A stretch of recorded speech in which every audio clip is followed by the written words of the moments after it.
Señor me permite recibir de parte de Él, ¿verdad? Y les voy a contar esto, esta reflexión de la palabra nace de una forma muy curiosa. Estábamos en la oficina en una actividad y había un rompehielo, que es esa actividad que se hace al principio para que todos nos salgamos como de nuestro trabajo y ya empecemos una reunión diferente. Y entonces nos repartieron unos papelitos, tenían un nombre de algún compañero y entonces uno podía preguntarle lo que uno quisiera. Y cuando me dieron el papelito que tenía mi nombre, alguien había escrito ahí una pregunta. Y la pregunta que me correspondió responder fue: ¿a qué le tienes miedo? ¿Qué es lo que más temes? Y entonces, cuando me le hacen esa pregunta, se la voy a hacer aquí rápidamente. David, ¿a qué es lo que más miedo le tienes? Las cucarachas voladoras. Nati, ¿qué es lo que más miedo te da? Que le pase algo a su hija, ¿verdad? Y yo tuve que hacerlo así rápidamente, tenía que pensar en la respuesta porque solo tenemos 5 minutos para que todos podamos contestar. Y entonces yo di la siguiente respuesta: tengo y le temo a morir y despertar en un lugar que no sea el cielo.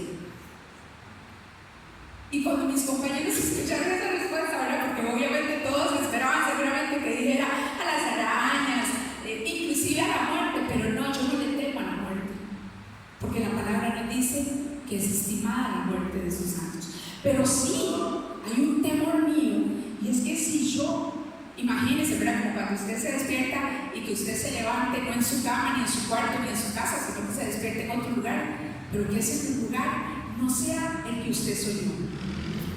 Y entonces, luego cuando yo vine a mi casa, ya la reunión terminó a las 5 y ya salimos y nos vinimos. Yo, ese miércoles, comencé a reflexionar en la noche, cuando oraba, y pensaba en cuántas personas en mi familia, en mi trabajo, en mi congregación, en mi barrio, en mi país, en el mundo entero, mueren y no piensan cuál es su destino final. Ni siquiera lo temen porque ni siquiera lo han pensado. Y todavía me hacía más carga a mí cuando yo pensaba y reflexionaba acerca de esa respuesta que yo había dado, que les digo, salió de lo profundo de mi corazón y fue una respuesta rápida, pero era una respuesta real. Y yo pensaba, ¿verdad?, que hoy en día nosotros, con tanta información que recibimos, yo no sé usted cuántos WhatsApps recibe, cuántos, los que tienen Twitter, cuántos se mete usted ahí, los que tienen todas esas cosas, Facebook, todas estas modernuras, ¿verdad? ¿Cuánto tiempo usted dedica a eso? Pero por más poquito tiempo que usted dedique, no le da tiempo de reflexionar en lo que usted está leyendo. Y mucha gente recibe un montón de mensajes, un montón de videos donde le dicen: no, el cielo no existe, el infierno no existe, esta tierra es el infierno, este es el cielo, ¿verdad? Y tenemos mucha desinformación.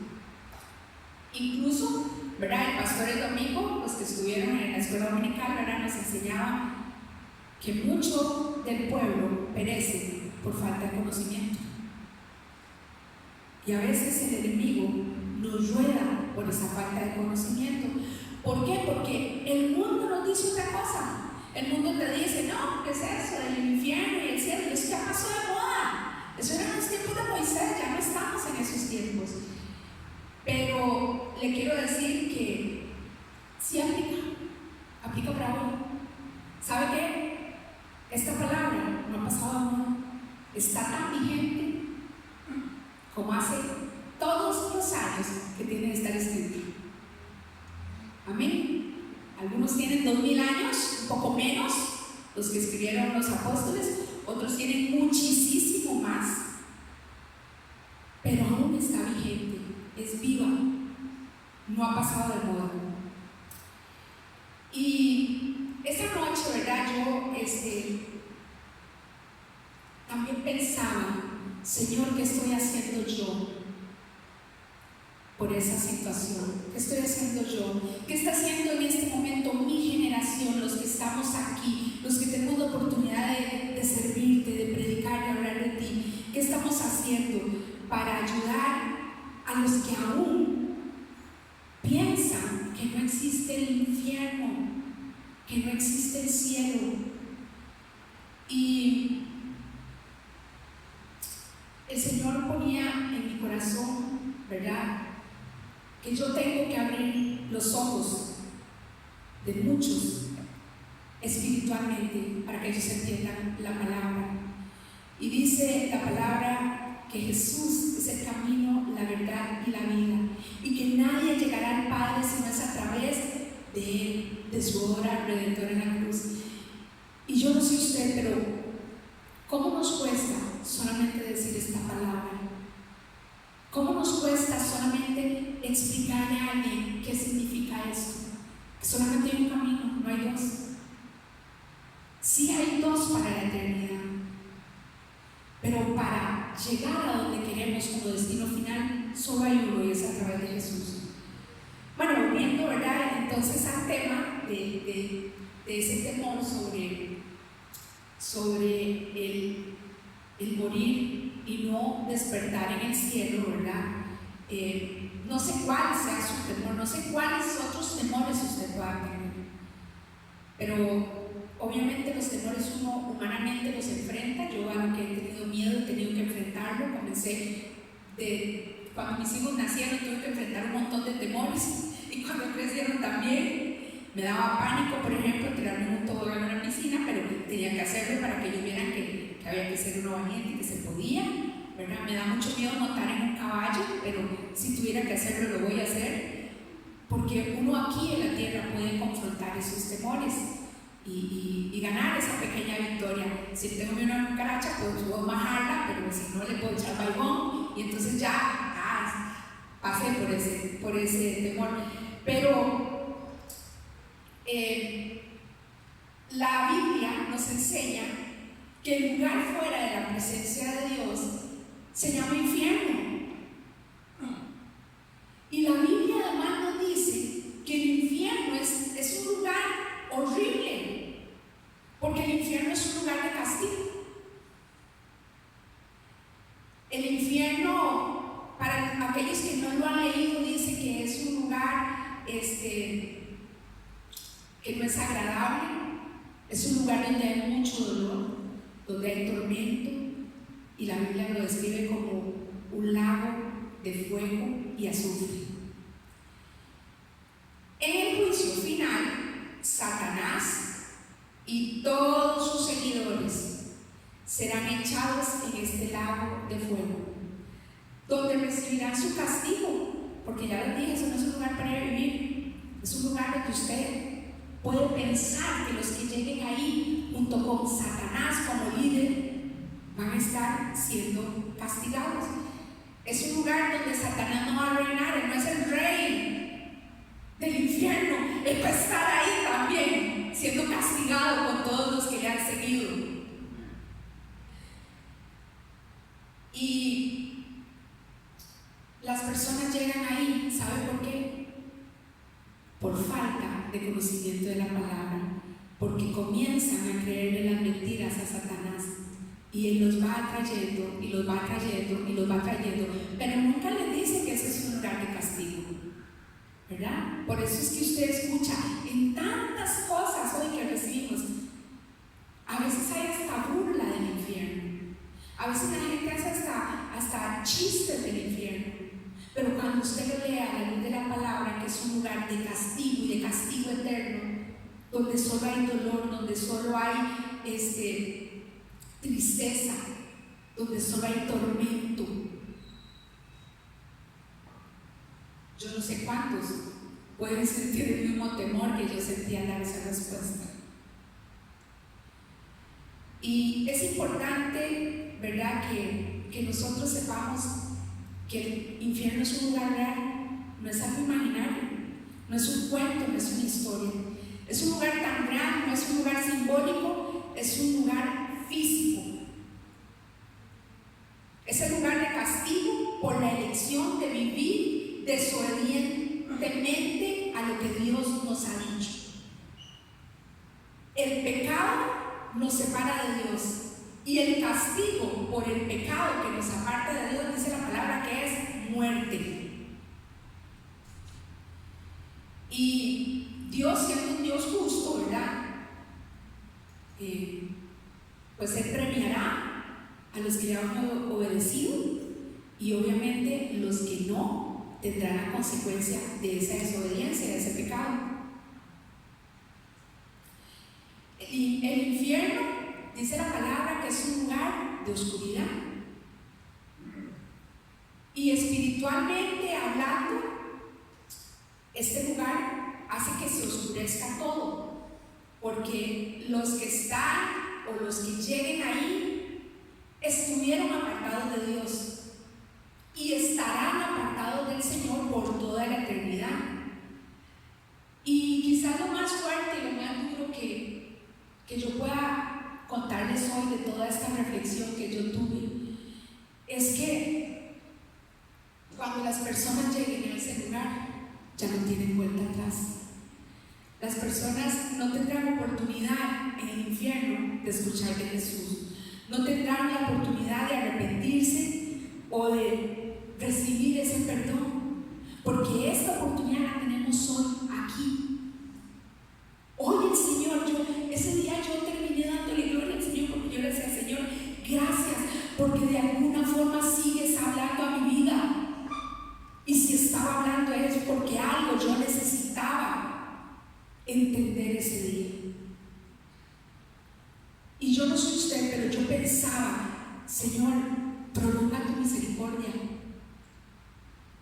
porque de verdad que cuando se llegue ahí solo había etiquete de ida, no había de vuelta, no había una forma de salir de ese lugar. Y si usted tiene duda, yo le invito a que usted lea la historia de el rico y Lázaro. El rico clamaba: envíales personas que les adviertan. Y había personas advirtiéndole, había personas hablándoles, ¿verdad? Y tristemente, ¿verdad?, ese castigo para esas personas ni siquiera va a ser temporal, va a ser eterno. Por eso, mientras usted y yo estemos con vida, es mejor reflexionar y elegir a Cristo. También, si usted tiene alguna duda del cielo y del infierno, yo le voy a llevar a recordar un poquito la historia de la crucifixión de nuestro Señor Jesús. Dice la palabra que había ahí dos hombres, los narra como ladrones, a la derecha uno y a la izquierda el otro. Y uno de estos hombres se burlaba de Jesús porque le decía: si eres Dios, bájate de ahí, hazte, ¿verdad? Yo me imagino a ese hombre diciéndole cuántas cosas al Señor Jesús. Pero el otro hombre, dice la palabra, que alcanzó misericordia porque él le pidió al Señor Jesús perdón, se arrepintió, sabía que eran sus últimos minutos. Esos dos hombres sabían que iban a morir ahí crucificados, era el castigo por lo que habían hecho. Pero ese ladrón ahí creyó, le dijo a Jesús que tuviera misericordia, que se acordara de él cuando estuviera en el paraíso. Y Jesús ahí mismo le dio respuesta. ¿Qué le dijo? Todos lo sabemos, ¿verdad? Le dijo: de cierto te digo que hoy mismo, nada más tienes que esperar a morir, pero hoy mismo, cuando mueras, llegarás a ese lugar. Y me impresiona lo que es el hombre, ¿verdad? Porque el otro ladrón tuvo la misma oportunidad y sabía que iba a morir, pero no le importó a dónde iba a ir. Y yo supongo que ese hombre sí había escuchado a Jesús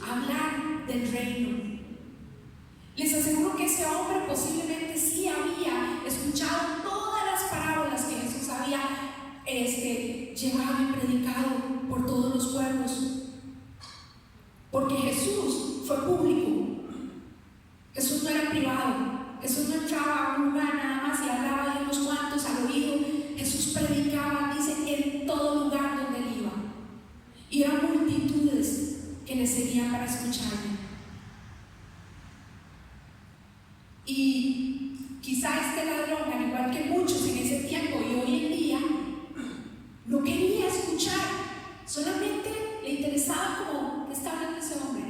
Y claro, cuando Jesús hablaba, todo lo que Jesús hablaba era contrario a lo que pensaba el hombre en el corazón. Jesús hablaba de poner la mejilla, Jesús hablaba de amar al enemigo, Jesús hablaba de dar, de bendecir, Jesús hablaba de entregar. Y eso no es lo que muchas veces nosotros queremos escuchar, y tampoco es muchas veces lo que queremos obedecer. Pero bueno, en medio de esa reflexión también el Señor me traía sus buenas noticias en esa noche. Él me decía: yo quiero recordarte que tú tienes esperanza en mí todos los días, que yo tengo un regalo para ti, que no solamente es el perdón, no solamente es la vida eterna, es que también tengo una gracia para derramar sobre ti. Y todo gratuitamente. Solo hay una cosa que usted y yo tenemos que hacer, y es tomar una decisión. También la Biblia nos describe, así como nos describe el infierno, también nos describe el cielo. Y todo lo que yo leía del cielo, ahora usted puede leer sobre el cielo en el Apocalipsis, todo lo que usted quiera, y hay otros libros también. Pero el Apocalipsis dice en el capítulo 21, del 1 al 5, dice que nos lo narra Juan, que dice: entonces vi un cielo nuevo y una tierra nueva, porque el primer cielo y la primera tierra habían desaparecido, y vi la ciudad santa, la nueva Jerusalén, que descendía del cielo desde la presencia de Dios como una novia hermosamente vestida para su esposo. ¡Qué descripción más maravillosa! Cuando usted va a una boda, siempre el novio y la novia, no importa cómo esté todo lo demás, pero el novio y la novia siempre son lo mejor vestido. Y usted ahí en una boda respira el amor entre la pareja por toneladas. Y nos dice la Biblia, vean qué hermoso, dice: había pasado la tierra. Así que si usted cree que esta tierra, como nos dicen muchos, es el cielo, es el infierno, no. Esta tierra como la conocemos va a pasar. No lo sabemos a ciencia cierta, porque eso solo el Señor lo tiene dentro de sus cosas, pero va a ser una tierra nueva, posiblemente restituido todo lo que hemos conocido. O no sabemos si el hacedor de todo hará una tierra nueva real, y vamos a ser trasladados de aquí a ese nuevo lugar. Pero de que es un lugar hermoso y maravilloso, es así. El cielo, además de ser un lugar físico, hoy en día, para usted y para mí, nace en nuestro corazón. Si usted cree que usted no puede vivir en el cielo desde aquí, le tengo una noticia buena: sí, sí se puede. Viva en la voluntad de Dios. Viva deseando con todo su corazón agradar a Dios. Viva obedeciendo la palabra, y usted va a vivir el cielo en esta tierra. Y entonces aquí comenzamos nosotros, ¿verdad?, a entender por qué la Biblia nos describe el cielo como un lugar lleno de alegría, de vida, de gozo. Porque dice que ahí no va a haber tristeza, no va a haber llanto, no va a haber enfermedad, no van a haber guerras. Porque dice que todo será hecho nuevo. Y ese era el deseo de Dios cuando Dios creó el paraíso para Adán y Eva. Eso era la tierra para nosotros, el paraíso. Pero el pecado nos sacó de ahí. Pero Jesucristo nos vuelve a restituir a ese lugar. Puede que a usted y a mí se nos haga difícil imaginar, ¿verdad?, una tierra nueva, tan hermosa, sin contaminación, sin muerte, sin corrupción, sin la maldad que nosotros vemos hoy en día. Porque la maldad todos los días va a aumento. Yo no sé si ustedes lo ven, pero yo sí lo leo. lo veo en las noticias. Y dice la palabra que estaremos en ese cielo donde ni siquiera necesitaremos luz, porque la gloria de Dios alumbrará todo. O sea, yo no sé, yo me imagino, ¿verdad? Yo me imagino como cuando uno está en esos días hermosos y soleados que ustedes saben y es el atardecer, y ustedes saben que hermoso atardecer como para que no oscurezca. Pues yo me imagino que así va a ser el cielo. Es un lugar lleno de paz, de amor, de armonía. Es un lugar donde habrá verdadera justicia, donde toda la injusticia de este mundo, todas las mentiras, todo el maltrato, todo eso ya no estará, porque los corazones, las vidas estarán llenas ¿de qué? De la presencia y la gloria de Dios. Es el día, en ese lugar dice que se cumplirá toda la justicia de Dios y va a permanecer por la eternidad. Dice que el cielo es el trono de Dios, es el lugar de su morada. A veces cuando nos dicen, no sé, piensen en alguien famoso aquí en esta tierra, y uno comienza a pensar, ¿cómo será la casa, verdad? Y usted comienza a imaginarse la casa. Cuando hablan de una casa que tiene 40 habitaciones, usted dice, wow, debe ser impresionante ver una casa de 40 habitaciones. Pero usted se ha imaginado lo impresionante que puede ser el cielo, donde hay una morada para cada uno de nosotros, donde está Jesús sentado a la diestra del Padre, donde Jesús está preparando para usted y para mí una casa, una habitación, y no importa de qué tamaño sea eso. Yo no se lo he preguntado al Señor ni lo he cuestionado, pero con solo saber que ahí estará Jesús, vamos a estar bien. Dice que el cielo es el lugar de nuestra verdadera ciudadanía. Es que usted y yo fuimos hechos para el cielo, no fuimos hechos para el otro lugar. Por eso es nuestra verdadera ciudadanía. Todo en el cielo fue preparado para usted y para mí, desde el principio hasta la eternidad. Nuestra desobediencia, el pecado, es lo que nos ha llevado a otra dirección. Y gloria a Dios por eso, amén. Y para ir concluyendo, la pregunta del $1.000.000 sería: ¿cómo puedo evitar ir al infierno? Si mi temor más grande es morir y no despertar en el cielo, ¿cómo evito que eso no me pase?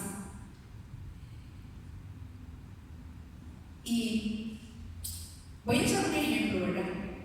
Si usted fuera un Dios todopoderoso como el que nosotros predicamos y declaramos aquí, ese Dios gobierna el universo.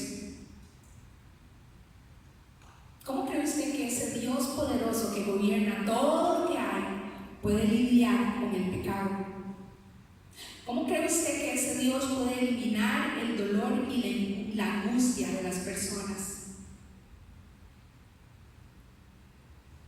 Dios quiere destruir el pecado, no el pecado, porque Dios te ama a ti y a mí.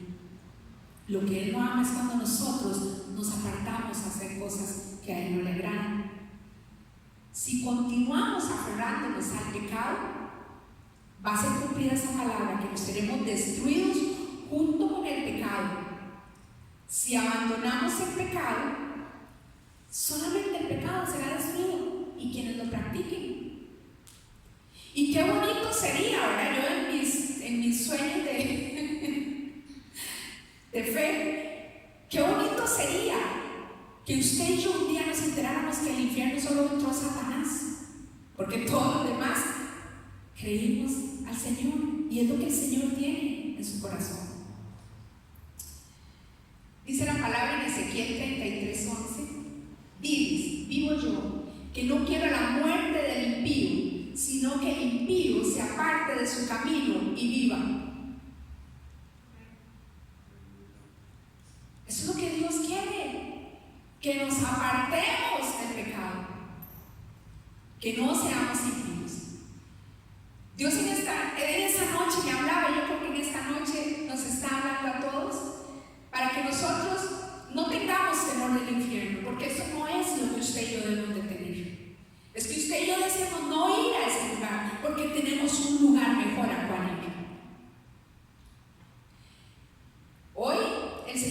está hablando para que nosotros nos apartemos del pecado que puede haber en nuestra vida y un día poder disfrutar de ese hogar celestial donde no existirá nada malo. Porque, iglesia, si hoy no escuchamos a un Dios compasivo y amoroso que no quiere que nadie sufra, pero sí desea que todos vengan a Él, ¿cómo será si nosotros no escuchamos eso? Y tal vez para que usted me entienda un poquito más este ejemplo, yo le voy a poner un caso real que ocurre hoy en día. Un ejemplo de ese amor y de compasión de Dios y de cómo se puede erradicar el pecado. Y lo vamos a comparar a una enfermedad. Imagine que Dios es un médico, es un cirujano oncólogo. Todos los pacientes que llegan a su consulta, llegan todos los días pacientes a la consulta de este médico. Este doctor los examina, les hace todo un diagnóstico, les encuentra un cáncer, ¿verdad? Porque obviamente es su especialidad, y les dice cómo erradicar ese cáncer. Posiblemente les diga a alguno: mire, yo tengo que operarlo, le voy a extirpar eso, y después usted va a tener que seguir obedientemente un tratamiento, y de por vida usted va a tener que cambiar ciertos hábitos.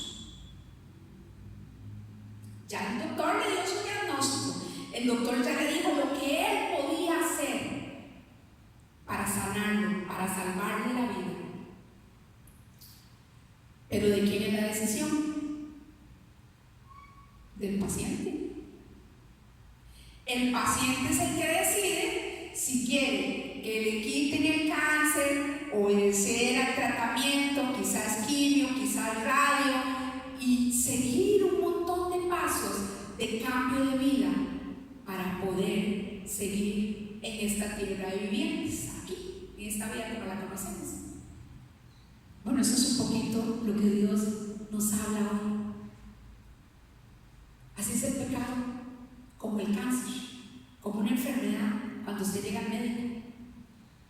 Que si usted quiere, se somete, es sanado, es curado y sigue viviendo. Pero si usted no quiere, siga con el cáncer y ese cáncer se lo va a llevar y va a morir, quizás más rápido. Así es un poquito cómo yo puedo evitar el infierno. Amén. El consejo de Dios es bueno. De esa misma forma, así como ese médico quita una enfermedad, así Dios quiere erradicar el pecado de su vida y de mi vida. Yo le voy a invitar en esta noche que usted se ponga de pie, vamos a orar. Yo escribí esto hace como 3 semanas, eso fue hace como 3 semanas que tuve esa reflexión acerca de qué es a lo que yo le temo más. Pero esta es una noche en la que yo espero que así como esta noche Dios abra mi vida, mi corazón,